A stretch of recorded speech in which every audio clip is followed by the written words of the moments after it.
ব্যর্থ সরকার আর ক্যাসাল করে লাভ নাই। দেশটাকে অন্যের হাতে তুলে দিতে চায় নাকি, ব্যর্থ রাষ্ট্র বানাতে চায় নাকি? এই সরকারের পক্ষে এই দেশ পরিচালনা করা পাশ গেছে।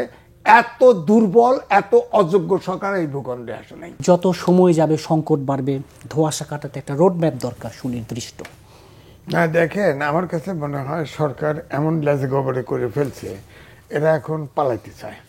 পালানোর তো একটা ইজ্জত রেখে পালাইতে হবে, এই জন্য নির্বাচন হবে। আগে কিন্তু দেখেন, খেয়াল করে দেখেন, ছাত্ররা যে আন্দোলন করেছে চাকরির কোটার জন্য, এবং শেষবারে এসে এক দফা, সেখানেও কিন্তু বৈষম্য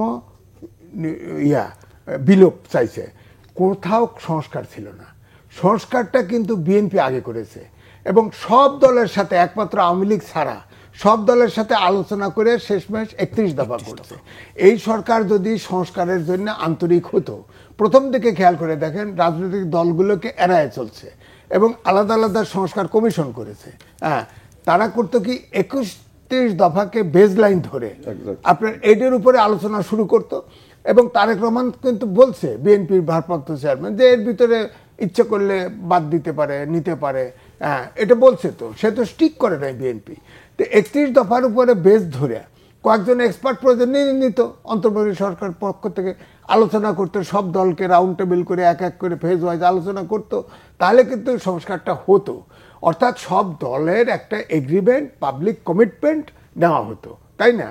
কিন্তু সেটা তো নাই এখন। তো এই সংস্কার তো কোনো আইন হবে না, এই সংস্কারটা জাস্ট আন্ডারস্ট্যান্ডিং।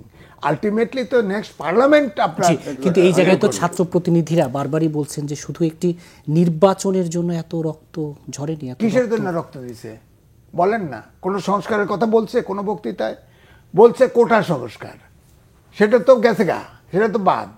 কোটা সংস্কার বাতিল হয়ে গেছে না, তো শেষ, তাদের দাবি শেষ। এখন এসে যে সংস্কারের কথা বলছে, বরঞ্চ বিএনপি স্পেসিফিক্যালি সংস্কারের কথা বলছে, তারা নিজেরা করেছে। তারপরে অন্তর্বর্তীকালীন সরকারের কেউ এটা নিছে। আমার কথা হচ্ছে, যদি আন্তরিক হতো, প্রথম দিকে খেয়াল করে দেখেন, এই সংস্কার, এই অন্তর্বর্তীকালীন সরকার রাজনৈতিক দলগুলোকে কিন্তু এড়িয়ে চলার চেষ্টা করেছে। অর্থাৎ অন্য কোনো উদ্দেশ্যে এই সংস্কার প্রস্তাব হাজির করেছে আমার ধারণা। কিন্তু দেখছে যে দেশ তো চালাতে পারতেছে না, এনজিও আর কিছু পেশাজীবী মিলে তো দেশ চালাতে যায় না। পলিটিশিয়ান কিন্তু বোঝে, আমার চাইতে এম এ জলিল মানুষের পাবলিকের পালস বোঝে ভালো, ওনারা চালাইতে পারে, আমি পারি না। সুতরাং এই জন্য এনারা কিন্তু এই যে 2-3 দিন আগে নিউজে সাক্ষাৎকার দিচ্ছে না প্রফেসর মোহাম্মদ ইউনূস, তিনি বলেছেন যে আমরা শিখতেছি, আমরা বুঝতে পারতেছি না, বুঝতেছি। অন্তর্বর্তীকালীন সরকার আপনার উপদেশটা কেমন করে বলছে যে তাড়াহুড়ো করে আমার নাম, সামনে নাম আছে, যাদের আমি চিনি তাদের নিয়ে নিছি। এখন চেনে, উনি চিটাগাংয়ের লোক চেনে, সব চিটাগাং লয়ে গেছে গা।